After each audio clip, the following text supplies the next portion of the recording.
This video is sponsored by Skyle. നമ്മുടെ ഈ late 90s കിഡ്സിൻ്റെയും early 2K കിഡ്സിൻ്റെ ഏറ്റവും വലിയ ഭാഗ്യം എന്താണെന്നറിയോ? We witness the technology grow from പണ്ട് കുഞ്ഞുനാളിൽ ഗൾഫിൽ നിന്ന് വരുന്ന മാമൻ കൊണ്ടുവരുന്ന കോൺസോൾ മുതൽ ദേ ഈ PS5 Pro വരെ. അതിലേക്ക് ആ തോക്ക് കണക്ട് ചെയ്ത് താറാവിനെ വെടിവെച്ചിട്ടത് മുതൽ VR ഗിയർ വെച്ച് ഹെഡ് ഷോട്ട്സ് എടുക്കുന്നവരെ. നിങ്ങൾക്ക് ഓർമ്മയുണ്ടോ പഴയ കാലം? വെക്കേഷൻ ആയി കഴിഞ്ഞാൽ നമ്മുടെ ആ പഴയ വെള്ള കളർ CRT മോണിറ്ററിൽ വിൻഡോസിൻ്റെ മരുഭൂമിയും പച്ചപ്പും കണ്ടെണീക്കുന്ന ആ കാലം. ഡേഞ്ചറസ് ഡേവ് കളിക്കുമ്പോൾ ജെറ്റ് പാക്കിലേക്ക് തന്നെ ചാടി എത്താൻ പറ്റണമെന്നും റോഡ് റാഷിൽ കൂടെ പോകുന്ന സകല എണ്ണത്തിനെയും ചവിട്ടി ഒരു മൂലയ്ക്ക് ഇടുന്നതും മിഡ് ടൗൺ മാഡ്നസ്സിൽ മൂന്നാമത്തെ തവണ വണ്ടി ഇടിക്കല്ലേ എന്നും പറഞ്ഞ് പ്രാർത്ഥിക്കുന്ന ആ കാലം. കാരണം ഇടിച്ചു കഴിഞ്ഞാൽ ടയർ പോവുകയെ. ആ പഴയ പിക്സലേറ്റഡ് പ്രിൻസ് ഓഫ് പേർഷ്യ ഓർമ്മയുണ്ടോ നിങ്ങൾക്ക്? ട്രാപ്പിൽ വീഴാതിരിക്കാൻ പണ്ട് ഞങ്ങൾ 3 പേരായിരുന്നു വഴി പറഞ്ഞു കൊടുക്കാറ്. അവിടെ നിന്ന് വെള്ള CRT മോണിറ്ററും കീബോർഡും പയ്യെ കറുപ്പിലേക്ക് മാറി. ആ കാലം അടക്കി വാണുന്നൊരു ഐറ്റത്തെ ഓർമ്മയുണ്ടോ നിങ്ങൾക്ക്? 2002 ഗുസ്തി അറിയാവുന്ന ഒരു കേരള കോൺഗ്രസ്സുകാരനായിട്ട് ആറ്റിപ്രാക്കൽ ജിമ്മി ജനനം എടുത്ത അതേ വർഷം ഒരു ടോമി ചായൻ കൂടി ജനിച്ചിരുന്നു. Yes, all the way from Liberty City, Tommy university.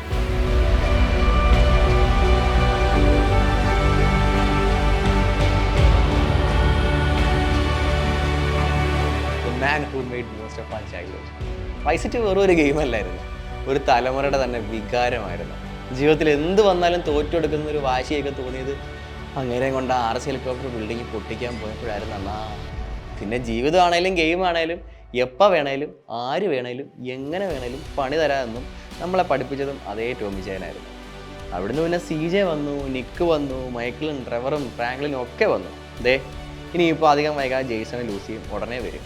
Captain പ്രീസിനെ സോപ്പിനെയൊക്കെ കണ്ട് ആർമിയിൽ ചേരാൻ പോയി ഒരു കൂട്ടുകാരൻ എനിക്കുണ്ടായിരുന്നു. അവനെ കുറ്റം പറയാൻ പറ്റൂല, അമ്മാതിരി സാധനങ്ങളല്ലേ രണ്ടും പടച്ചു വിട്ടത്. മേജർ മഹാദേവന് ശേഷം ഇതുപോലെ രോമാഞ്ചം തന്നിട്ടുള്ള പട്ടാളക്കാർ എനിക്കങ്ങും അറിയത്തില്ല. ഫ്രഞ്ച് റവല്യൂഷനും വിക്ടോറിയൻ ഏജും ഒക്കെ നിങ്ങൾ ബുക്ക് നോക്കി കാണാപ്പാടം പഠിച്ചതാണല്ലേ. ഞാൻ ആ സ്ഥലത്ത് ആ കാലഘട്ടത്ത് അവിടുത്തെ പല കൊമ്പന്മാരെയും ഷായ് കോർമാക്കായിട്ടും ഈസി ഓദിത്തോറെ ഫ്രാൻസി ആയിട്ടും ഒക്കെ ചെന്ന് കണ്ട് നടന്ന് കൊന്ന് തള്ളി നേരിട്ട് അറിഞ്ഞു കണ്ട് മനസ്സിലാക്കിയത്. When I was a young man, I had liberty. But I did not see it. I had time, but I did not know it. And I had love, but I did not feel it. Many decades would pass before I understood the meaning of all three. And now, the twilight of my life, this understanding has passed into contentment. ഈ സാധനവും പറഞ്ഞ് തിരിച്ച് ഇരുട്ടിലേക്ക് പോണൊരു പോക്കുണ്ട് മോനെ. അമ്മല താണ്ട cinema അമ്മായൊരു മൊമെൻ്റാണത്. ഏതൊരു AC ഫാനിൻ്റെയും കണ്ണ് നിറഞ്ഞ നിമിഷമാണ്.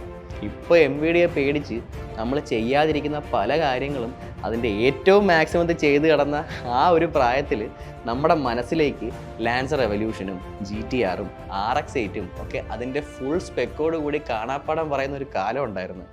സ്നൂപ്പ് ഡോഗ് എന്നൊക്കെ കേൾക്കുന്നതിന് മുന്നേ തന്നെ ride us on the storm ഈ പാട്ട് കാണാതെ നമ്മൾ പാടുമായിരുന്നെങ്കിൽ അണ്ടർഗ്രൗണ്ട് നമ്മുടെ ഇടയിൽ ഉണ്ടാക്കിയോളം അത്ര ചെറുതൊന്നുമല്ല. പിന്നീട് ഒരു വെള്ള കളറിൽ നീല വരെയുള്ള ഒരു ബീമർ GTR 3 M3 ഓർക്കുന്നുണ്ടോ നിങ്ങൾ? ഇനി അതും കഴിഞ്ഞ് കുറച്ചുകൂടി പ്രായമായി വീട്ടുകാരും നാട്ടുകാരും ഒക്കെ നമ്മൾ അൾട്രാ വാഴയായിട്ട് കണ്ടു തുടങ്ങിയ സമയത്ത് ചീഫ് ഒരു ഗ്രാമം മുഴുവൻ നിങ്ങൾക്ക് വേണ്ടി കാത്തിരിക്കുന്നു, തിരികെ വരൂ എന്ന് പറഞ്ഞ് നമ്മളെ ഓർമ്മിപ്പിക്കുന്ന ആ ചേച്ചി ഓർമ്മയുണ്ടോ നിങ്ങൾക്ക്? ഇപ്പോഴും ഫോണിൽ ഒരു മൂലയ്ക്ക് നിങ്ങളുടെ വരവ് നോക്കി കിടപ്പുണ്ടാവും. ഏതൊക്കെ അൺഇൻസ്റ്റാൾ ചെയ്താലും അത് അൺഇൻസ്റ്റാൾ ചെയ്യാനും മനസ്സ് വരില്ല. ദിവസങ്ങളും ആഴ്ചകളും മാസങ്ങളും കൊണ്ട് കെട്ടിപ്പടുത്ത ഒരു വലിയ സാമ്രാജ്യമായിരുന്നു അല്ലേ അത്. വാറടിക്കാൻ മറന്നുപോയിട്ട് പിറ്റേന്നൊന്ന് ക്ലാസ്സിൽ പോകണം. ഹോംവർക്കും ടെസ്റ്റ് പേപ്പറും വരെ നമുക്ക് വരുന്നിടത്ത് വെച്ച് കാണാം. പക്ഷേ വാറടിക്കാതെ ക്ലാസ്സിൽ കയറാൻ പോലും ഒക്കൂലായിരുന്നു. പറയുമ്പം ആ കാലഘട്ടങ്ങളൊക്കെ ഒരു സിനിമ പോലെ കടന്നു പോവുകയാണ്. സ്കൂൾ ബാഗിൽ ഒളിപ്പിച്ച് കൊണ്ടുവന്നിരുന്ന ആ പെൻഡ്രൈവിലും CDയിലും നമ്മൾ കുഞ്ഞുനാളിലേക്ക് കൈമാറിയത് വെറും വെള്ളക്കാരുണ്ടാക്കിയ ഗെയിമുകൾ മാത്രമൊന്നുമല്ല, നമ്മുടെ കുട്ടിക്കാലം മനോഹരമാക്കിയ ഒരുതരം ലഹരി തന്നെയായിരുന്നു. അന്ന് തുടങ്ങിയതാണ് ശരിക്കും പറഞ്ഞു കഴിഞ്ഞാൽ ഈ ഒരു ഗെയിമിംഗ് കമ്മ്യൂണിറ്റി കൾച്ചറൊക്കെ. പിന്നീട് അതിൻ്റെ റേഞ്ച് മാറി, പലതരം കമ്മ്യൂണിറ്റികളുണ്ടായി, ഗെയിമുകൾ ക്ലെയിം ചെയ്യാൻ തുടങ്ങി. പക്ഷേ ഇപ്പോൾ ഈ വീഡിയോ കണ്ടുകൊണ്ടിരിക്കുന്ന നിങ്ങൾക്ക് വൈകിട്ടാവാൻ കാത്തിരുന്ന് ഇന്നലെ കളിച്ച് നിർത്തിയെടുത്തുനിന്ന് ഇന്നിനി എന്തായിരിക്കും സംഭവിക്കുക എന്നറിയാൻ വെയിറ്റ് ചെയ്ത് എക്സ്പ്ലോർ ചെയ്ത് ഗെയിം കളിച്ചൊരു കാലം ഉണ്ടായിട്ടുണ്ടോ? നമ്മുടെ കയ്യിലില്ലാത്ത ഗെയിമുകൾ പെൻഡ്രൈവിൽ കൂട്ടുകാരൻ്റെ വീട്ടിൽ പോയി കോപ്പി ചെയ്തുകൊണ്ട് വന്ന് ഇൻസ്റ്റാൾ ചെയ്ത് കളിച്ചിരുന്ന ആ ഒരു കാലം ഓർമ്മയുണ്ടോ നിങ്ങൾക്ക്? കോപ്പി ചെയ്യാൻ കൊടുത്ത പെൻഡ്രൈവിൽ ഡെസ്ക്ടോപ്പിൽ നിന്ന് ഷോർട്ട് കട്ട് കോപ്പി പേസ്റ്റ് ചെയ്തുന്ന ഒരു ചങ്ക് ഉണ്ടായിരുന്നു നിങ്ങൾക്ക്? അങ്ങനെ ഉണ്ടെങ്കിൽ guys, we were the most luckiest gamers ever. Video ഇഷ്ടമായെങ്കിൽ ലൈക്ക് ചെയ്യൂ, കമൻറ്റ് ചെയ്യൂ, ഷെയർ ചെയ്യൂ ആൻഡ് ചാനലൊന്ന് സബ്സ്ക്രൈബ് കൂടി ചെയ്തു. This is Arjun Kalathra signing out. അടുത്ത വീഡിയോയ്ക്ക് കാണുന്നവരേക്കും എന്ത് വി ആർ ഗെയിമേഴ്സ്, നമ്മൾ ചാവൂല. Okay, we just respawn. Bye. NetJRF എന്ന നിങ്ങളുടെ സ്വപ്നം നേടിയെടുക്കാൻ ഇതാ നിങ്ങൾക്കൊരു സുവർണ അവസരം. എക്സ്പേർട്ട് മെൻറ്റേഴ്സിൻ്റെ സഹായത്തോടു കൂടി ഹൈ ക്വാളിറ്റി കോച്ചിങ് ആണ് സ്കൈൽ പ്രൊവൈഡ് ചെയ്യുന്നത്. അപ്പോൾ നിങ്ങളുടെ NetJRF സ്വപ്നം യാഥാർത്ഥ്യമാക്കാൻ കോൺടാക്ട് സ്കൈൽ ഓൺ 8547262962.